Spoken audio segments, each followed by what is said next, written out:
Second barrier that prevents the people from leaving the relationship is the presence of children. Children deters the couple from leaving the relationship. So, particularly in the case of India, a presence of a girl child, I think if you the couple have a girl child, or the female has a girl child, she thinks twice before leaving the relationship. She feels that presence of a girl child affects the marriage of her daughter or the marriage of her sisters. So she thinks twice before leaving the relationship. She feels that her divorce will affect the marriage chances of her daughter or her sisters. So that is the factor that always prevents her. She remains in the marital relationship despite number of odds. The third one is that religious factors. So most of the religions they prescribe or they abhor what is called divorce. So in Hinduism there is no divorce. Till 1955, Hinduism has not legally provided for divorce. In 1956, Hindu Marriage Act first time provided a legal dissolution of a marriage. So most of the religions, you take the example of Catholics, there is no divorce rate is very low among Catholics, and in Hinduism also there is a low rate of divorce. So one is religious factors also play an important role in making the couple stay together. They don't allow the couple leave the relationship. And third factor is family prestige. See, if the family prestige, if somebody is a divorcee, it hurts the family prestige of the family prestige. So the parents or the total family members, they don't allow the woman or man to take divorce. Even though legally they may not take divorce, but the relationship is for all practical purposes, it is a broken marriage. But still they don't take divorce because it is a type of hurdle or barrier. They also carry some type of stigma. The other one is family bond or marital bond. Some people are committed to the marital bond. Once they are married, they feel that marriage is a lifelong commitment. Marriage is indissoluble and it's a lifelong sacrosanct. So they feel that we must be committed to the marriage. That is the reason why they don't leave the relationship. These are the factors. We call them as barriers. The third one is that alternatives. What are the alternatives available to the divorcing couple in a given society? Take the example of India, where you find the alternatives are very, very low. What are the alternatives? One is remarriage. Remarriage of a man is not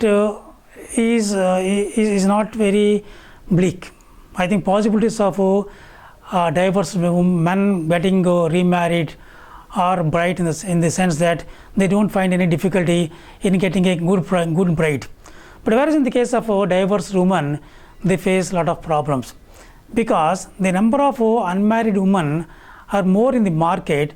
So divorced men or a widower prefers an unmarried woman, and divorced woman have some problems in getting a right spouse for remarriage.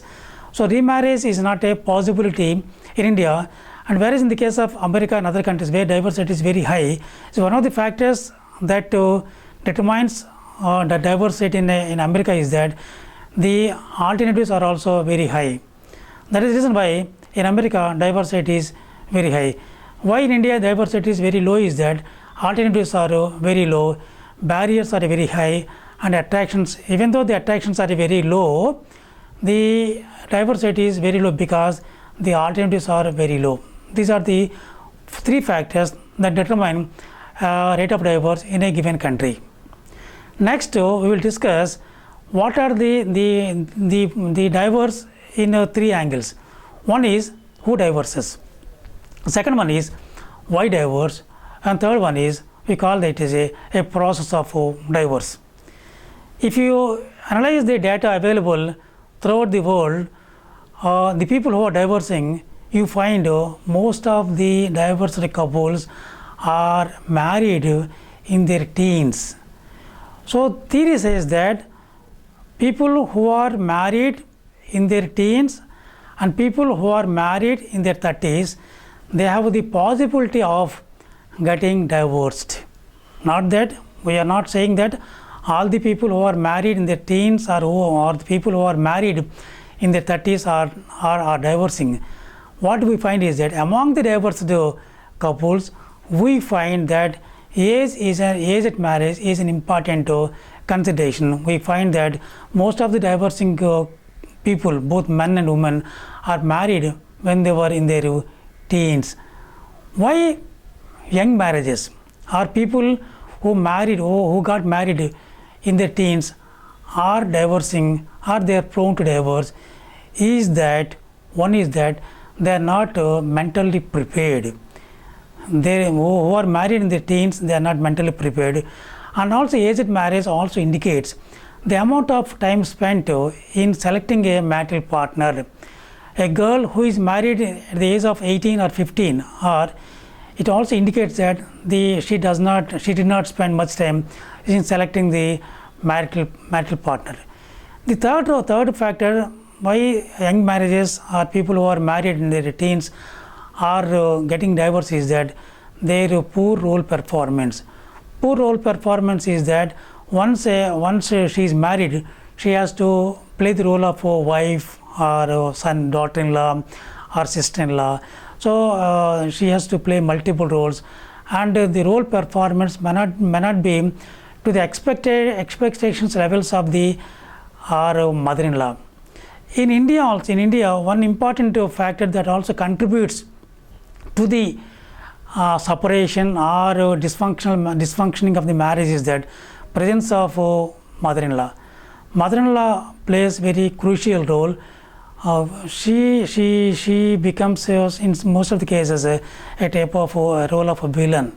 Most of the divorced woman or married woman always feels that mother-in-law is a big problem in Indian society.